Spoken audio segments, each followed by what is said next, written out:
बिस्मिल्लाहिर्रहमानिर्रहीम। अस्सलाम वालेकुम रहमतुल्लाहि व बरकातुहू। नाज़रीन, दज्जाल के बारे में हम आपको क़यामत की निशानियों में मुख्तसरन बता चुके हैं। इस सिलसिले को हम मज़ीद आगे बढ़ाएंगे और आपको तफसीली तौर पर दज्जाल और दज्जाल की फितना अंगेज़ियों के बारे में इन वीडियोस के अंदर बताएंगे। हम सब अल्लाह के बंदे हैं। इसने हमें अपनी बंदगी और खिदमत दीन के लिए पैदा किया। वो हमसे चाहता है कि इसके भेजे हुए नेक बंदे जो कुछ लेकर आए, इस पर हमारा ईमान हो और दिल से यकीन हो। दिल में जिन बातों को यकीन से जमा लेने से अमाल वजूद में आते हैं, इन्हीं यकीनी बातों को ईमान और अकीदा कहा जाता है।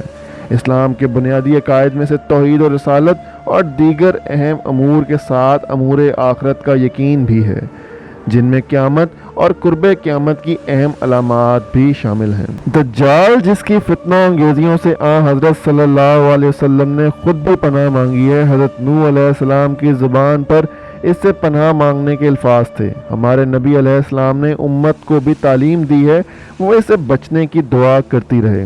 इसकी चालबाजियों के तमाम रास्तों से रोका है। दज्जाल कोई अफसाना नहीं, हकीकत है, जिसके वजूद और इस्लामी अकीदे का हिस्सा होने पर हम सबका कामिल ईमान होना चाहिए। उम्मुल मोमिनीन हज़रत आयशा सदीक़ा रज़ी अल्लाह ताला अन्हा फरमाती हैं कि रहमत आलम सल्लल्लाहु अलैहि वसल्लम नमाज में तशहद के बाद ये दुआ मांगते थे, जिसका तर्जुमा कुछ यूँ है: ए अल्लाह, मैं अज़ाब कब्र से तेरी पनाह चाहता हूँ और काने दज्जाल के फितने से तेरी पनाह मांगता हूँ। ज़िंदगी के फितनों और मौत के फितनों से तेरी पनाह का तलबगार हूँ। ए परवरदिगार, मैं गुनाहों से और कर्ज से तेरी पनाह चाहता हूँ। ये हदीस बुखारी शरीफ में दर्ज है। इसके बाद रावी का बयान है कि आपकी ये दुआ को सुनकर किसी कहने वाले ने कहा कि आप सल्लल्लाहु अलैहि वसल्लम का कर्ज से पनाह मांगना बड़े ताज्जुब की बात है। आप सल्लल्लाहु अलैहि वसल्लम ने फरमाया, जब आदमी कर्जदार होता है तो बातें बनाता है और झूठ बोलता है, और वादा करता है तो वादा खिलाफी करता है। इसकी रिवायत भी बुखारी और मुस्लिम में वाज़ेह है। दज्जाल आखिरी ज़माना में क़यामत के करीब पैदा होगा, जो खुदाई का दावा करेगा और लोगों को अपने मकरो फरेब और शोबदाबाजियों से गुमराह करेगा। इसलिए हज़रत सल्लल्लाहु अलैहि वसल्लम ने उम्मत को ये दुआ तलकीन फरमाई जो ऐन नमाज में पढ़ी जाती है, और हर नमाज में या नमाज के बाद इस अकीदे की पुख्तगी के लिए मुसलमानों से ये अल्फाज कहलवाए जाते हैं। मुज़ाहिर हक़ शरअ मशकूता में है कि दज्जाल को मसीह इसलिए कहा जाता है कि इसकी एक आँख मली हुई होगी, यानी वो काना होगा, इसलिए इस मुनासबत से इसे मसीह कहा जाता है। ममसूह का मतलब है तमाम भलाइयों और नेकियों और खैर व बरकत की बातों से बिल्कुल बैद, ना आशना, और ऐसा कि जैसे इस पर कभी इन चीज़ों का साया भी न पड़ा हो।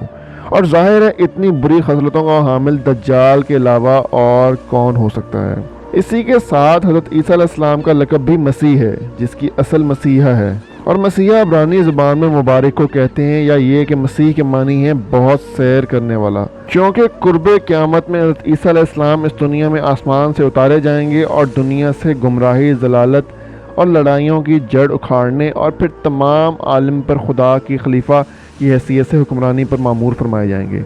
और इस सिलसिले में आपको अमूर मुमलिकत की देखभाल करने और खुदा के दीन को आलम में फैलाने और काने दज्जाल को मौत के घाट उतारने के लिए तकरीबन पूरी ही दुनिया में सफ़र करना पड़ेगा। इसीलिए इस मुनासबत से मसीह सैर करने वाला आपका लक़ब करार पाया। बहरहाल लफ्ज़ मसीह का इतलाक़ हज़रत ईसा अलैहिस्सलाम और दज्जाल मलऊन दोनों पर होता है, और दोनों के दरमियान इम्तियाजी फ़र्क ये है कि जब सिर्फ मसीह लिखा और बोला जाता है तो इससे हज़रत ईसा अलैहिस्सलाम की ज़ात गिरामी मुराद ली जाती है, और जब दज्जाल मलऊन मुराद होता है तो लफ्ज़ मसीह को दज्जाल के साथ मुकीद कर देते हैं, यानी मसीह दज्जाल लिखते हैं और बोलते हैं। बाज़ अवाम से सुनने में आया है कि दज्जाल मसीह होगा क्योंकि ऊपर वाली दुआ में इसे मसीह कहा गया है। ये गलत है। मसीह कहने की वजह बता दी गई है। आगे हदीस में आ रहा है कि वो यहूदी होगा। उम्मुल मोमिनीन हज़रत उम्मे सलमा फरमाती हैं कि एक रात मुझे दज्जाल याद आ गया, खौफ की वजह से मुझे नींद ना आए। फिर आप सल्लल्लाहु अलैहि वसल्लम ने तसल्ली दी। इस तरह हज़रत हफ्ज़ा ने हज़रत इब्ने उमर को बहुत नसीहत की कि दज्जाल से बचे रहना। इसकी रिवायत मुस्लिम शरीफ में मौजूद है।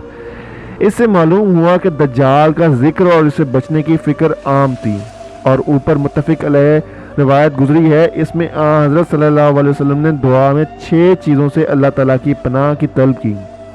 नंबर 1 अज़ाब कब्र, نمبر 2 فتنہ دجال، نمبر 3 فتنہ زندگی، نمبر 3 فتنہ موت، 5واں گناہ اور 6واں قرض۔ یہ 6 چیزیں اپنی ہیبت و ہلاکت اور دینی دنیاوی خسران و نقصان کے باعث بڑی اہمیت رکھتی ہیں۔ ان چیزوں سے اگر اللہ تعالیٰ نے نجات دی اور اپنے فضل و کرم فرما دیا تو دینی دنیاوی دونوں زندگیاں کامیابی اور کامرانی اور رحمت و سعادت کی ہم آغوش ہوں گی، اور خدا نہ خواستہ کہیں کسی بد نصیب کو ان میں سے کسی ایک سے بھی پالا پڑ گیا تو جانیے کہ اس کی دنیا بھی تباہ برباد ہو جائے گی، اور آخرت کی تمام سہولتیں اور آسانیاں اور وہاں کی رحمتیں اور سعادتیں بھی اس کا ساتھ چھوڑ دیں گی، اور وہ عذاب خداوندی کا مستحق ہوگا۔ استغفر اللہ۔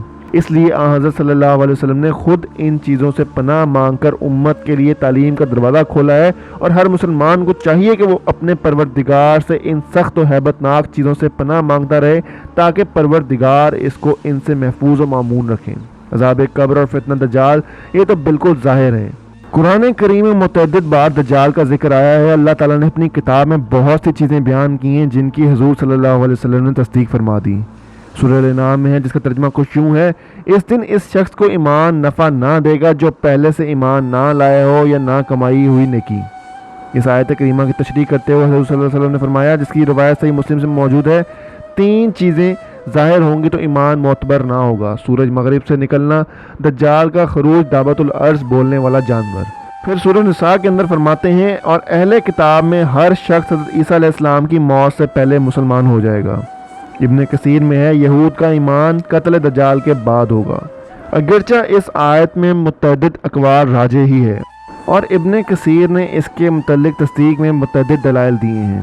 پھر اس کے بعد ایک آیت لکھی جا رہی ہے جس میں تباً دجال کی آمد کا ذکر ہے، اور ان حدیث کا ذکر ہوگا جن میں حضرت عیسیٰ علیہ السلام کی آمد اور قتل دجال کا ذکر ہے۔ سامنے اللہ تعالیٰ فرماتے ہیں، جس کا ترجمہ کچھ یوں ہے: اور ان کے قول کے سبب ہم نے اللہ تعالیٰ کے رسول مسیح عیسیٰ ابن مریم علیہ السلام کو قتل کر ڈالا، حالانکہ نہ انہوں نے اسے قتل کیا اور نہ انہوں نے اسے سولی پر چڑھایا، بلکہ ان پر شبہ ڈال دیا گیا، اور حضرت عیسیٰ علیہ السلام کے بارے میں اختلاف کرنے والے بلا شبہ ان کے بارے میں شک میں ہیں، اور ان کے پاس اس کا کوئی یقینی علم نہیں ہے مگر صرف گمان کی پیروی ہے۔ انہوں نے اپنے آپ کو اپنی طرف اٹھا لیا۔ اللہ بڑا زبردست اور بڑی حکمت والا ہے، اور اہل کتاب میں سے کوئی بھی ایسا نہیں بچے گا جو ان کی وفات سے پہلے ان پر ایمان نہ لا چکے گا۔ حضرت عیسیٰ علیہ السلام کا جب دنیا میں نزول ہوگا تو اس وقت کے تمام لوگ ان کو اللہ کا رسول مان لیں گے، اور قیامت کے دن آپ علیہ السلام ان پر گواہ ہوں گے۔ آیت بالا میں درج ذیل حقائق واضح ہیں۔ حضرت عیسیٰ علیہ السلام اللہ تعالیٰ کے سچے رسول ہیں، انہیں کسی نے خود قتل کیا اور نہ انہیں سولی پر چڑھا کر ختم کیا گیا۔ وہ لوگ جو ان کے متعلق قیاس آرائیاں کرتے ہیں شک میں مبتلا ہیں۔ اللہ تعالیٰ جو ہر چیز پر قادر و غالب ہے، جس کی قدرتیں انسانوں کی فہم و فراست اور عقل و فکر سے بالا تر ہیں، اور جس کی حکمت کی تہہ تک پہنچنے میں ہر فرد بشر قاصر و عاجز ہے، اس نے اپنی کامل حکمت سے حضرت عیسیٰ علیہ السلام کو آسمانوں پر زندہ ہی اٹھا لیا، اور مخالفین کے لیے شبہ ڈال دیا گیا، اور انہوں نے حضرت عیسیٰ علیہ السلام کے ایک ہم شکل شخص کو قتل کر دیا، اور انہیں اس بات کا علم نہ ہو سکا کہ پروردگار نے اپنے نبی علیہ السلام کو اپنے پاس بلا لیا ہے، اور وہ زندہ ہیں اور آسمانوں پر باقی ہیں، قیامت کے قریب اتریں گے۔ ان سب باتوں کا جواب دیتے ہوئے ابن کثیر لکھتے ہیں کہ اس سے شدید نفرت کی وجہ سے اللہ نے اس کا نام نہیں لیا، ہاں اپنے نبیوں کے ذریعے نبی آدم علیہ السلام کو مطلع فرمایا ہے۔ یہ فرعون کا ذکر اس لیے ہے کہ اس کا واقعہ گزر چکا ہے۔ ناظرین، یہ تھی ہماری آج کی ویڈیو۔ ہم اپنی اگلی ویڈیو میں انشاءاللہ کوشش کریں گے کہ آپ کو مزید تفصیلی طور پر دجال کے بارے میں آگاہ کریں۔ امید کرتے ہیں ہماری آج کی ویڈیو آپ کو پسند آئی ہوگی۔ کمنٹ سیکشن میں اپنی قیمتی آراء سے ہمیں ضرور آگاہ کیجیے گا، اور ہماری مزید ویڈیوز دیکھنے کے لیے ہمارے چینل کو سبسکرائب کر دیں اور گھنٹی کے نشان کو دبا دیں تاکہ ہماری ہر آنے والی نئی ویڈیو آپ تک فوراً پہنچ سکے۔ اپنا بہت سارا خیال رکھیے گا، ہمیں بھی اپنی دعاؤں میں یاد رکھیے گا۔ اللہ تعالیٰ آپ سب کی حامی و ناصر ہوں۔ اللہ حافظ۔